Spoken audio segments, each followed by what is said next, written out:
hano mu gice c'14 ku murongo wa 11 uhorahabarira Mose ati mbega aba bantu bazonyengera kugeza ryari? Bazogeza ryari kutanyizera naho nakoreye ibitangaza hagati yabo bingana bitya? Hinge ndabarekurire ikiza ndabatikize, nawe ndaguhindura ihanga rizobarusha ubwinshi n'inkomezi. 13 Mose yishura Uhoraho aterega abanyegiputa baramenye ko wakuye aba bantu iwabo ubakuje y'ububasha bwawe, nabo barabibwiye bene iki gihugu. Aba nabo barumvise yuko Uhoraho ugendana n'abantu bawe kabiyereka, barazi ko ubaje imbere uri mu nkingi y'igicu, ku murango no mu nkingi y'umuriro mw'ijoro. None niwicira aba bantu icyarimwe, amahanga yumvise inkuru zawe azovuga ati Uhoraho yananiwe kujana abo bantu mu gihugu yarahiye ba sogokuruza ko azokibaha. Nicyo cyatumye batsinda mu bugaragwa. Ehe rero ububasha bw'umwami wanje nibwiyerekane ko ari bwinshi, nk'uko wivuze ko uti Uhoraho ntibakuraka ngira imbabazi nyinshi, ndaharira ibigabitanyo n'ibicumuro, ariko simperereza urubanza kuwutarugira. Ndahora abana ibigabitanyo bya base nkageza ku rubyaro rwabo rugira 3 no ku rugira 4. Ndakwinginze nuharire ibigabitanyo by'aba bantu nk'uko imbabazi zawe nyinshi ziri, nk'uko wagenda ubaharira uhereye bakiva muri Egiputa gushika n'ubu. Wa murongo wa 20 rero Uhoraho aramwishura ati ndabahariye nk'uko usabye, ariko nukuri ndarahiye Uhoraho kwanje, ndarahiye n'isi yose izokuzura icyubahiro cyanje je Uhoraho, ko aba bantu bose babonye icyubahiro cyanje n'ibitangaza byanje nakoreye muri Egiputa no mu bugaragwa bimwe twadondagura, bakangerageza inshuro 10 zose ntibanyumvire. Nukuri nta numwe azobona igihugu nari nararahiye basekuruza ko nzokibaha, nta numwe muri abo bankengereye azokibona kiretse umusabye wanje Kalebu. Imana idufashe cyane. Amajambo nashimye kuyasoma kugira ngo mumve neza ibyo ari byo. Uhoraho arafashe ingingo ati aba bantu ngomba ndabarandure, ngomba ndabahonye. Mose ariko abanyegiputa bazovuga baterega naho Imana byayishobokeye kibakura ino, biraza kibashika niyo yabajana ibahonereje mu bugaragwa. Rero manu bake bwawe ni buwame. Imana iti ndabahariye koko mugabo nibimbuza gufata ingingo. Aba bantu banyengereye bakirengagiza ibitangaza byose babonye, nta numwe azoshika kiretse umusabye wanje Kalebu. Nagomba tuyumvire abantu bagiye batumwe barafise ibyo babonye, bamwe amaso yabo abona ko bidakunda, abandi amaso yabo abona ngo birakunda. Turashobora kugera ahantu ibintu bikomeye, hakaba bamwe bihebuza abandi, hakaba hakenewe ko naho umwe canke babiri baseruka ngo baremesha abantu bareke kwiyebura. Imana ishimwe cyane. None nk'uburi serugo ukabona koko yuko habavye atanibyo ufise uhavugaburira abana, akaba ari wowe nyene ubwira abana ngo bana ngo nukuri turapfuye ha turashitse turahonye, biraza guherera hehe? Biraza kugenda gute? Kera abavyeyi bari bazi kuremesha abana cyane, haba inzara yateye ni inkuru numvise bashobora guteka nimba ari uburengeti nimba ari muga bagashira ku ziko bagacanira abana rero bagakina baryohewe. No munsi riravamwe kubera bitahava bisha ngo barure, hanyuma rero bagahava basinzirira mu byizigiro. Rega hakusinzirira mu miheburo gusinzirira mu byizigiro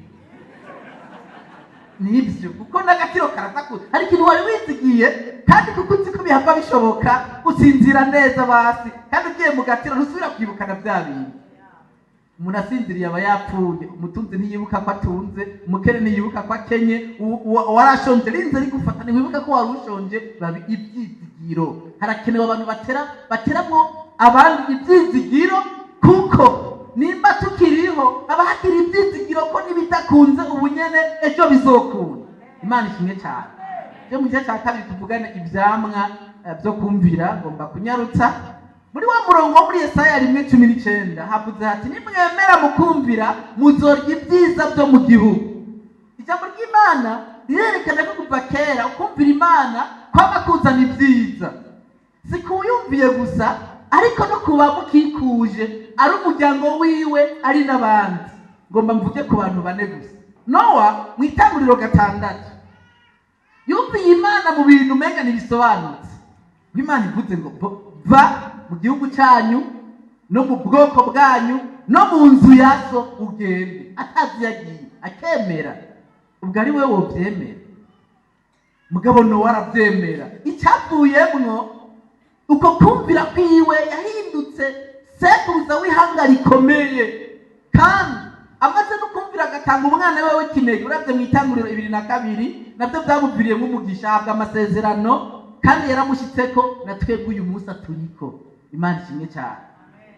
Nariko ndavuga kuri Nowa, ni Aburahamu murantunga, se nariko ndavuga kuri Nowa, ariko Nowa ndamugarutse ko nawe ikintu yizeye wamenga ni ikintu kidasobanutse. Kubaza ubwato, nta kiyaga abona ngaho, nta mvura iriko iragwa, abo bazi imyaka myinshi, bwarabyizera ko iki Imana yamubwiye ari cyo. Icyamwa cyavuyemwo yarikijije akiza n'umuryango wiwe. Imana ishimwe cyane. Ivyamwa byo kumvira. Yosuwa ariko arajyana Abisirayeli mu gihugu cy'isezerano. Mose yaramaze gupfa. Uravye muri Yosuwa 6 bashikira igisagara cy'Yeriko. Imana itegeka igisagara kugira ngo gitsinde, zunguruka inshuro ndwi iminsi ndwi nyene. Byari bigoye kwizera abantu bamenyereye intambara ibya gisirikare ko hakuzunguruka uruzitiro rugasenyuka kubera kuzunguruka cyane kwihaka. Mugabo arumvira, kubera ko kumvira Imana ibakora igitangaza, inzitiro z'Yeriko zirabomoka kandi igisagara barakinesha. Imana ishimwe cyane. Reka mvuge mu isezerano risha kuri Simoni, kwitwa Simoni ataritwa Petero. Uravye muri Luka 5 guhera ku murongo wa mbere, Yesu asanze bariko bararoba bakeshe ijoro ryose babuze, arababwira ati mbana nta kintu muraro gatoya, ijoro ryose twabuze, atahubwo terera urusenga mu mbavu aho iburyo murabe. Hari ku murango kandi kuroba ari mwijoro. Petero ati yamarako nitwege nitumenyere, nta n'umunsi n'umwe turoba ku murango, ntizoza ntibikunda. Muga kubw'ijambo uvuze reka nerera urusenge. Arutereye ngo ahubwo bavugize induru bakwega urusenge, basaba n'abandi bari hirya no hino ngo baze kubafasha gukwega, wuzuye amafi kubera kumvira. Imana ishimwe cyane. Imana idushoboze kwama tuyumvira, niho tuzogira imigisha, si kuri twebwe gusa ariko no kuba dukikuje. Ngomba kujya ku gice cya nyuma, ngomba kuvuga ko bino bintu bine dusabwa gukora. Hano turi kujya muri vuga ngo nimwemera mukumvira muzorya ibyiza byo mu gihugu. Umuhinga umwe yavuze ati icyo uri ubu munsi ni camwa cy'ingingo wagiye urafata muri kahise, kandi tuzoba ejo kizoba ari camwa cy'ingingo uriko urafata ubu nyene. Yavuze ikintu gikomeye. Nibuka ko yongeye akavuga ati umuntu wese avuka asa na se, mugabo azopasa n'ingingo yagiye arafata mu buzima bwiwe. Turafise ibyo turimwo bishobora kuba bitameze neza kandi bifise imizi muri kahise. Niyo mpamvu undi muhinga yahavuye avuga ati ntuzubohwe n'akubu kabi katewe n'akahise kabi, ariko ufata ingingo zizana impinduka zivyara akazoza keza. Ngibi ibintu bine dusabwa gukora, bibiri muri byo nivyo dukwiye kwirinda, ariko bibiri muri byo nivyo dukwiye gukora. Icya mbere, kwirinda gutana ko ibirake mu bihe bigoye. Tuguma tugarukana rya jambo ryo kumvira Imana. Iyo abantu bumvira Imana bakaba bari mu mugwi, abarundi bavuze bati bisangiye imizi bisangira no kuma, aho hakwiye kuba kwirinda gutana ko ibirake mu bihe bigoye. Nibisanzwe cyane ko hazi ibihe bigoye, nibisanzwe cyane ko inzara itera, nibisanzwe cyane ko ushobora kubura icyo nambara. Ibyo nibisanzwe cyane ko ibintu bimindukana nibibe uko nabiziga. Mu Itanguriro 3 turabona ingene Adamu na Eva batanye ko ibirake hageze aho basoroma icamwa cyo kutumvira kwabo. Adamu ati umugore wampaye, umugore ati yanzoka. Mbega uku gutana kw'ibirake na bugingo n'uyu munsi kukiriho mu bana b'abantu. Kuba hari bishobora kutagenda neza, ibyo bibaho kandi si bishasha. Reka ndababwire, nakunda gusoma inkuru z'amateka y'ibigenda biraba ku isi.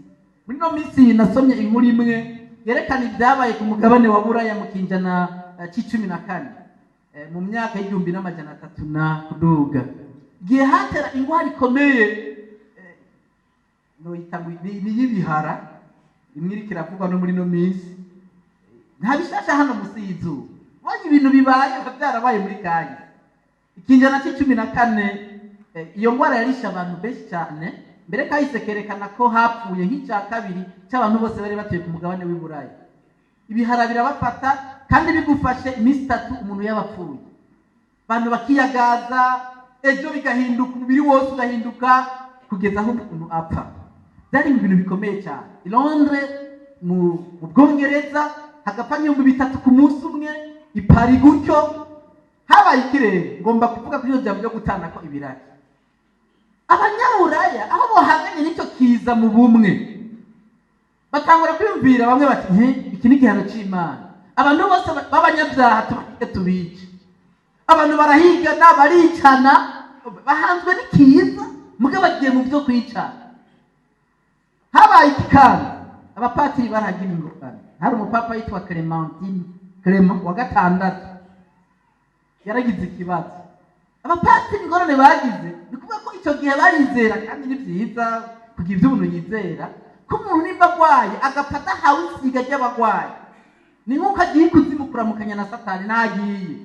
Rero kubera icyo kiza cyahita nabo n'ingoga bihuta kurondera abapatiri kugira ngo babahe isiga ry'abagwayi. Abapatiri nabo bakagira gutya, none ko byandukira nenda mu isiga ry'abagwayi nande ndahasiga, kubera bahunga abakirisu babo. Urumva hari bagaca bahiga batira bongere baduhebye no kubahiga tubice. Barahoneye. Hariho nk'itariki ivugwa muri kahise, yari itariki y'ibyo munsi bita ngo ni kuri Saint Valentin, itariki 14 z'ukwa kabiri 1349, aho i Paris honyine bishe abapatiri barenga 100 babahora ko bariko barabahunga.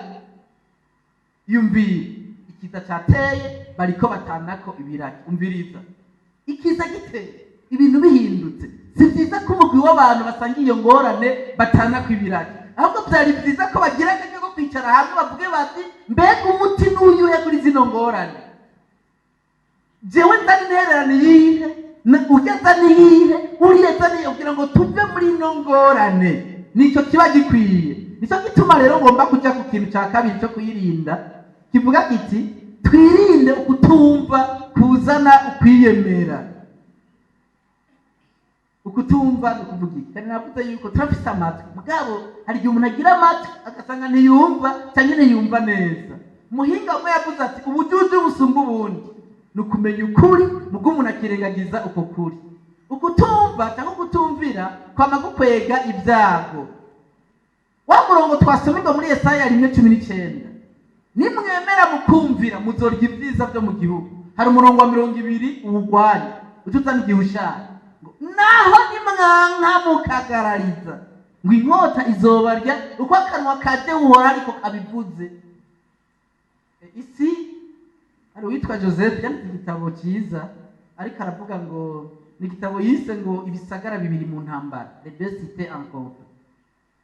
Ni igitabo yerekana ko mu ndunduro yacu isi irimo ubwoko bw'intambara butarenga bumwe. Intambara hagati y'ikibi n'ikibi, nta bindi. Muyandi majambo, iyo ubonye ikintu kiza ngaha hari ikintu kibi iruhande. Iyo hari itegeko ngaha rivuga ngo kora iki, hariho ikindi kitakwerekana ngo yamara rutagira gutya. Nimwemera mukumvira muzorya ibyiza byo mu gihugu, ariko nimwagarariza nimwanka inkota ngo izobarya. Niko ijambo ry'Imana rivuga, si jewe. Reka ndababwira akarero k'ibyabaye mu mateka. Muze murakunda gusoma ibitabo, birafasha cyane. Haraciye imyaka, uyu munsi haraciye imyaka 112 ni byabaye mu 1912. Bamwe bakunda gusoma inkuru, murazi byabaye ku bwato bwitwa Titanic, bwariko buva i Buraya buja muri Amerika. Burya bwato ababukoze bari bigize abahizi, ari byo bita concurrence, kugira ngo nimuko banabonye ko hari umuntu yakoze ikintu, nanjye ngomba nkora igisumba kijya yakoze.